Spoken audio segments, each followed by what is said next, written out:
Hello. आज से हम शुरू करेंगे टॉपिक रिसीवेबल मैनेजमेंट का। रिसीवेबल्स मैनेजमेंट यानी कि आपके जो रिसीवेबल्स हैं, डेटर्स हैं, बिल रिसीवेबल्स हैं, उनको आपने कैसे मैनेज करना है ताकि जो है आप अपनी प्रॉफिटेबिलिटी को भी इंक्रीज कर सकें और साथ में जो है जो आपकी कॉस्ट है मेंटेनेंस की, मैनेजमेंट की, वो कॉस्ट भी कम हो सके रिसीवेबल्स की। तो उसके बारे में आज पढ़ना है हमने। तो बट उससे पहले कि हमें जो है वो रिसीवेबल मैनेजमेंट के बारे में पढ़ें, हमें जो है वो रिसीवेबल्स के बारे में पता होना चाहिए कि रिसीवेबल्स होते क्या हैं और उनकी किसी ऑर्गेनाइजेशन को क्या ज़रूरत होती है। तो receivables represent amount owed to the firm as a result of sale of goods और services in ordinary course of business. की कहने का मतलब कि रिसीवेबल जो है वो जो आपने उधार में सामान बेचा है या सर्विसेज दी हैं, उसको रिप्रेजेंट करने के लिए रिसीवेबल्स होते हैं। These are the claims of the firm against its customers and form part of its current assets. ये तो आपको पता है कि जो रिसीवेबल्स हैं वो हमारी करंट एसेट्स का पार्ट होते हैं और जो फर्म है उसका जो है अपने कस्टमर्स के अगेंस्ट एक क्लेम रहता है, क्योंकि उन्होंने उधार में सामान बेचा है तो उसके बदले में वो पेमेंट रिसीव कर सकते हैं। Receivables are also known as accounts receivables. इनको हम जो रिसीवेबल्स हैं इसको अकाउंट रिसीवेबल भी बोल देते हैं, ट्रेड रिसीवेबल्स भी बोल देते हैं, एंड कस्टमर रिसीवेबल्स और बुक डेट्स भी इसको बोल दिया जाता है। कि जैसे अगर आपके जो है वो डेटर्स हैं या बिल रिसीवेबल्स हैं तो उनको जो है रिसीवेबल्स को अकाउंट रिसीवेबल्स, ट्रेड रिसीवेबल्स या कस्टमर रिसीवेबल्स या बुक डेट्स के नाम से भी हम जानते हैं। The receivables are carried for the customers. ये जो है हमें कस्टमर्स के लिए जो है इनको रखना पड़ता है कि ताकि हमारे कस्टमर्स बने रहें। And the period of credit and extent of receivables depends upon the credit policy followed by the firm. तो ये जो आपका क्रेडिट है, कितने टाइम का क्रेडिट रहेगा और जो है हमारी जो है रिसीवेबल्स कितने होंगे, वो डिपेंड करेगा हमारी क्रेडिट पॉलिसी पे। यानी कि हम कितने लोगों को उधार देते हैं, कितने समय का उधार देते हैं, कितनी अमाउंट तक का उधार देते हैं, तो उसके ऊपर डिपेंड, या कितने टाइम पीरियड का उनको उधार दिया जा रहा है उसके ऊपर डिपेंड करेगा कि हमारे रिसीवेबल्स कितने हैं। And the purpose of maintaining और investing in receivables is to meet competition and to increase the sales and profits. तो ये लाइन बहुत इंपॉर्टेंट है कि हमें जो है वो रिसीवेबल्स रखने क्यों है, कि हमने उधार में सामान बेचना क्यों है।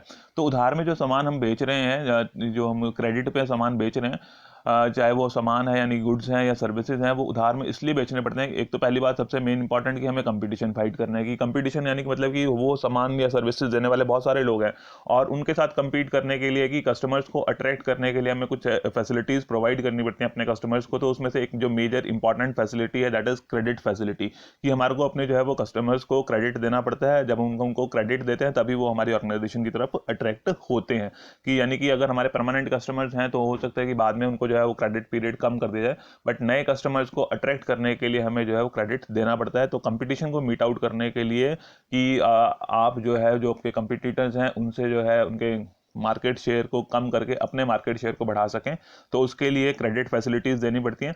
And to increase and sales and the profits. तो जब हम कंपटीशन को मीट आउट कर लेते हैं, अपना मार्केट शेयर बढ़ा लेते हैं, अपने कस्टमर्स को अट्रैक्ट कर पाते हैं, तो जब हमारे पास नए कस्टमर्स आते हैं या एग्जिस्टिंग कस्टमर्स हैं उनको हम मेंटेन रख पाते हैं, तो उससे क्या है कि हमारी सेल्स बढ़ जाती है। जब सेल्स बढ़ जाती है तो ऑटोमेटिकली जो हमारा प्रॉफिट है वो सेल्स के ऊपर डिपेंड करता है। जब तो जो सेल बढ़ेगी तो प्रॉफिट भी ऑटोमेटिकली बढ़ जाएगा। तो इसलिए हमें रिसीवेबल्स अपने जो है वो मैनेज करने पड़ते हैं। क्योंकि अगर आपके पास दो तरीके हैं अपनी गुड्स और सर्विसेज को बेचने के लिए, या तो आप उसको कैश बेसिस पर देते हैं या क्रेडिट बेसिस पर देते हैं।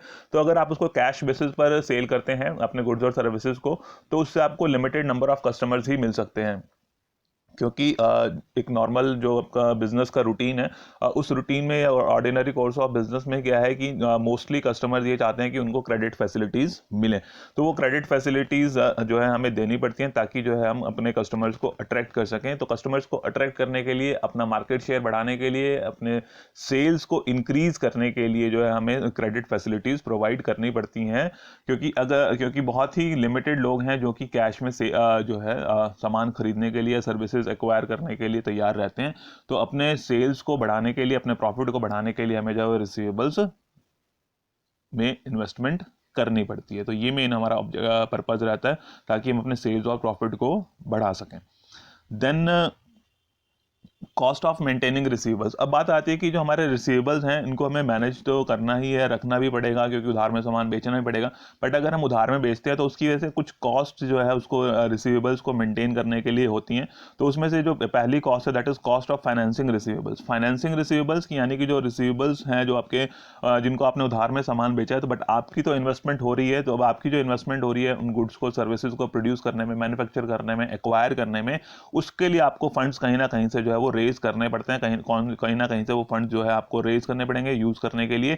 तो वो फंड्स हो सकता है कि आपकी लॉन्ग टर्म सोर्सेज से आपने रेज किए हुए, हो सकता है शॉर्ट टर्म सोर्सेज से रेंज किए, तो जहां से भी आपने रेज किए हुए हैं तो उसके ऊपर जो है आपको कुछ ना कुछ इंटरेस्ट या डिविडेंड की फॉर्म में जो है वो पैसा पे करना पड़ता है। तो उसकी जो रिसीवेबल्स हैं उनको फाइनेंस करने के लिए, कि उसके लिए आपके पास पैसा हो, तो उसको रेज करने के लिए, फंड्स को रेज करने के लिए आपको कुछ कॉस्ट इनकर करनी पड़ती है, ताकि वो जो रिसीवेबल्स हैं उनको आप फाइनेंस कर सकें।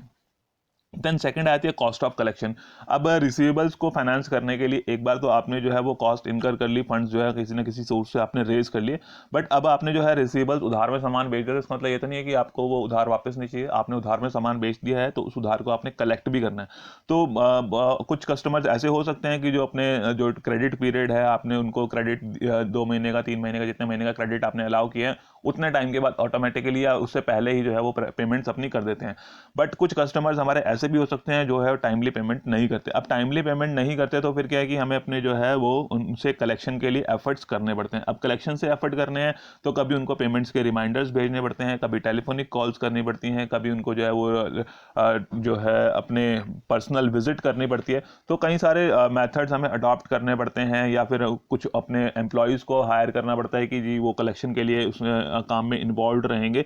तो उससे क्या है कि हमारी कॉस्ट ऑफ कलेक्शन की, कलेक्शन एफर्ट्स हमारे को करने पड़ते हैं, उससे कलेक्शन की कॉस्ट बढ़ जाती है। और अगर कुछ कस्टमर्स तब भी हमारे जो है वो जो है क्रेडिट टाइमली पे नहीं कर रहे हैं तो हमें फिर उनके अगेंस्ट लीगल एक्शन भी लेना पड़ता है। तो उस केस में और एक्सपेंसेस हमारे बढ़ जाते हैं। तो that is cost of collection, की जो हमने रिसीवेबल्स को जो है क्रेडिट में सामान प्रोवाइड किया है, गुड्स और सर्विसेज दी हैं, तो अगर वो टाइमली पेमेंट नहीं आ रही हैं तो उसके लिए फिर हमें एफर्ट्स करने पड़ते हैं, और उन एफर्ट्स में हमारी कुछ ना कुछ कॉस्ट इन्वॉल्व होती है। चाहे वो हमारे को रिमाइंडर्स भेजने की है, चाहे वो अपने एम्प्लॉयज़ को एंगेज करने की है, या फिर कोई लीगल एक्शन लेना है, तो वो सभी कॉस्ट जो है वो कॉस्ट ऑफ मेंटेनिंग रिसीवेबल्स का पार्ट है।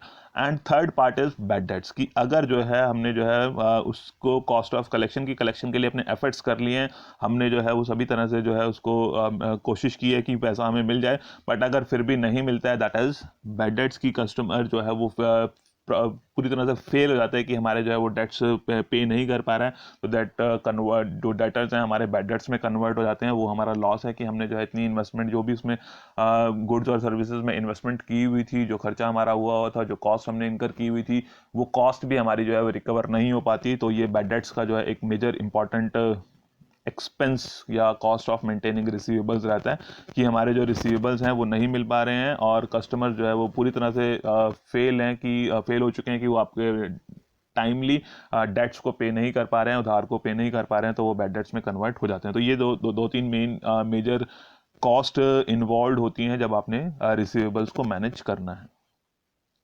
देन उसके बाद है factors influencing the size of receivables. अब एक और बात आती है कि जो ऑर्गेनाइजेशन के रिसीवेबल्स हैं वो कितने होंगे, कम होंगे, ज़्यादा होंगे।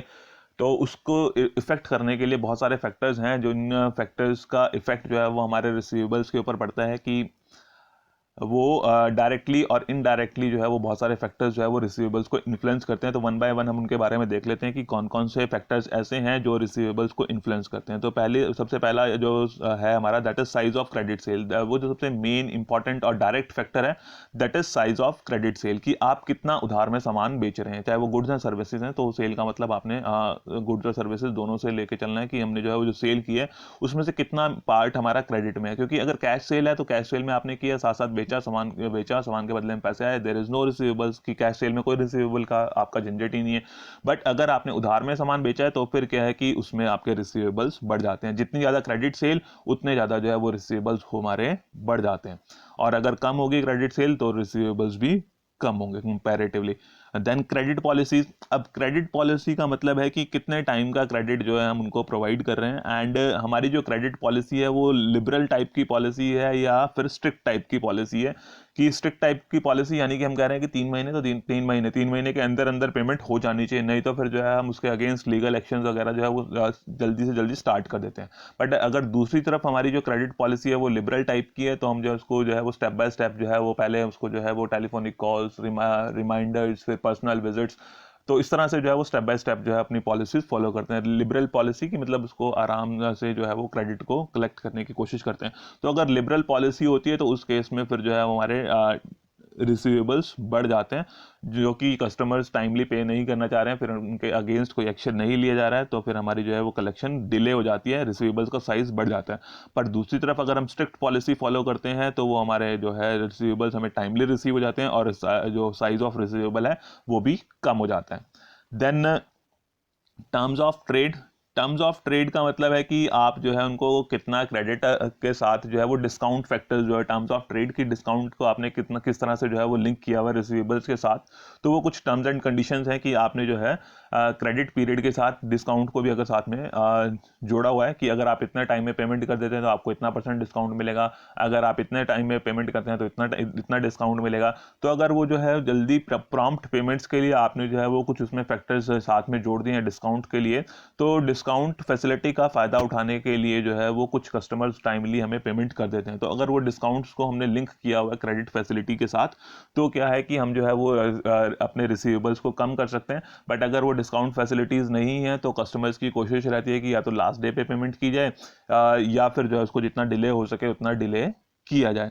तो अगर हमें जो है वो अपनी सेल्स को भी बढ़ाना है, अपने प्रॉफिट्स को भी बढ़ाना है और साथ में अपने रिसीवेबल्स को भी कम करना है ताकि उसको उन रिसीवेबल्स की मेंटेनेंस कॉस्ट कम हो जाए, तो हम जो है अपने कस्टमर्स को क्रेडिट के साथ साथ जो है डिस्काउंट फैसिलिटीज़ भी प्रोवाइड कर सकते हैं कि एक पर्टिकुलर टाइम के अंदर अगर वो पेमेंट करते हैं तो उनको डिस्काउंट मिल जाएगा। देन नेक्स्ट जो पॉइंट है हमारा दैट इज एक्सपेंशन प्लान्स। अब आप कहेंगे कि एक्सपेंशन प्लान्स हैं तो हमें जो है क्या करना चाहिए, क्या करना चाहिए कि जल्दी से जल्दी उनसे पेमेंट्स रिकवर कर लेनी चाहिए, क्रेडिट कम देना चाहिए। पर ऐसा नहीं है।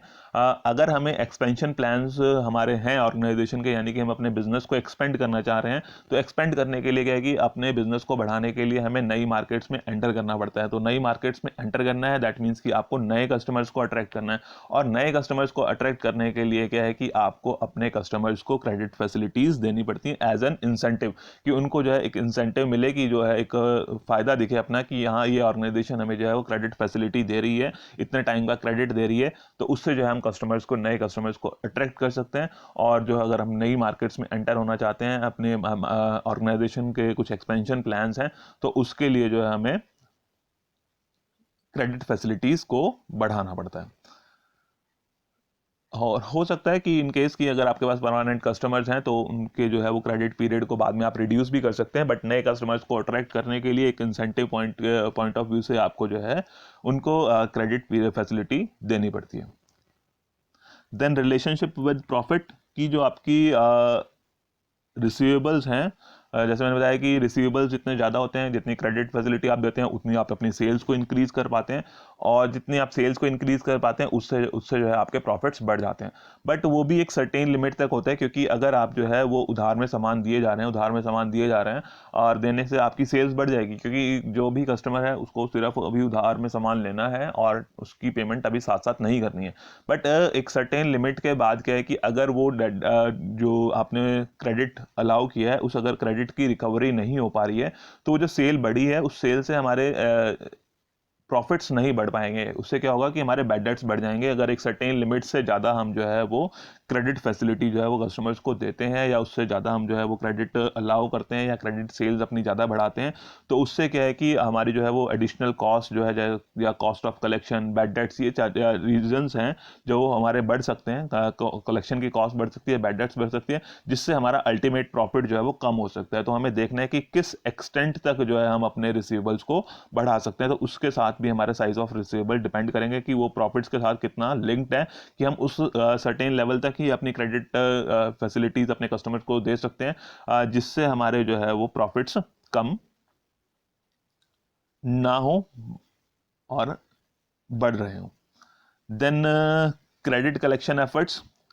क्रेडिट कलेक्शन एफर्ट्स का मतलब है कि हम कितने एफर्ट्स कर रहे हैं अपने उन क्रेडिट्स को या उन डेट्स को कलेक्ट करने के लिए, कि हम जो है वो खुद ही अगर लीनियंट हैं, मतलब टाइमली उनको रिमाइंडर्स नहीं भेज रहे हैं, टाइमली जो है वो कलेक्शन के लिए उनको फैसिलिटीज़ नहीं दे रहे हैं, अपने पर्सनस को जो है, जो हमारे कलेक्शन एजेंट्स हैं उनको हम जो है वो प्रॉपरली यूज़ नहीं कर रहे हैं, तो उससे क्या होगा कि हमारे रिसीवेबल्स का साइज़ बढ़ जाएगा, क्योंकि हम ही खुद ही जो है वो उनको टाइमली कलेक्ट नहीं कर पा रहे हैं, टाइमली जो है वो उनको रिकवरी के लिए इन्फॉर्म नहीं कर पा रहे हैं। बट अगर हमारे क्रेडिट कलेक्शन एफर्ट्स जो है वो सही होंगे, यानी कि टाइम टू टाइम जो है उनको जो भी हमने क्रेडिट फैसिलिटीज़ दी हुई हैं उसके लिए जो है हम एफर्ट्स कर रहे हैं, उनको टाइम टू टाइम रिमाइंडर्स या नोटिस भेजे जा रहे हैं, या अर्ली पेमेंट्स के लिए उनको जो है वो डिस्काउंट्स और इंसेंटिव्स ऑफर किए जा रहे हैं, तो जो एफर्ट्स हम कर रहे हैं क्रेडिट कलेक्शन से, उससे हमारा अगर साइज ऑफ रिसीवेबल्स कम हो जाता है।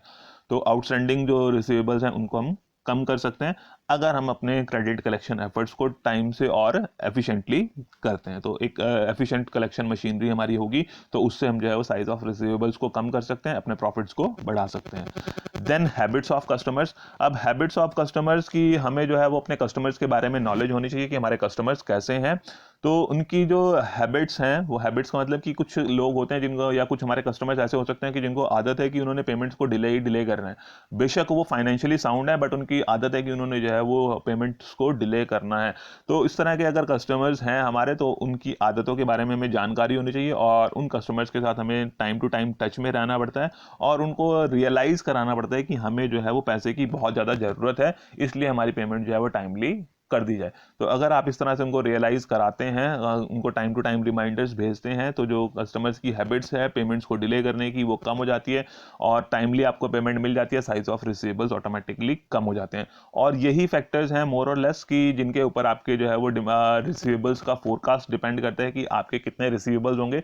तो इन्हीं को जो है आप फोरकास्ट करके जो है अपने रिसीवेबल्स को भी देख सकते हैं कि कितने रिसीवेबल्स होंगे। एग्जैक्टली तो हमें रिसीवेबल्स को किसी भी चीज़ को प्रिडिक्ट करना फॉर फ्यूचर लगभग बहुत मुश्किल रहता है, बट फिर भी पॉसिबिलिटी रहती है कि अगर हमने सब चीज़ों को प्रॉपरली एनालाइज किया है, तो उससे हम अपने रिसीवेबल्स को फोरकास्ट कर सकते हैं कि कितने रिसीवेबल्स से हम कितने प्रॉफिट्स अर्न कर सकते हैं। तो हमें ये देखना रहता है कि हमारे प्रॉफिट्स के साथ जो है वो रिसीवेबल्स का क्या लिंक है, किस एक्सटेंट तक जो है हम अपने कस्टमर्स को क्रेडिट फैसिलिटीज़ दे सकते हैं कि जिससे हमारा जो है वो प्रॉफिट भी बढ़े, और साथ में जो है वो रिसीवेबल्स भी कम रहें, cost of maintenance of receivables भी वो कम रहे। तो इसके अकॉर्डिंगली जो है हम अपने रिसीवेबल्स को मैनेज कर सकते हैं। तो ये कुछ फैक्टर्स थे जो मैंने बताया कि आपको, कि कैसे आप जो है वो रिसीवेबल्स को, उसका साइज़ कितना रहता है, और रिसीवेबल्स क्यों होते हैं, और उनको मेंटेनेंस की क्या कॉस्ट रहती है। देन नेक्स्ट वीडियो में हम करेंगे रिसीवेबल मैनेजमेंट के बारे में। आज की वीडियो में इतना ही है। Okay, thank you.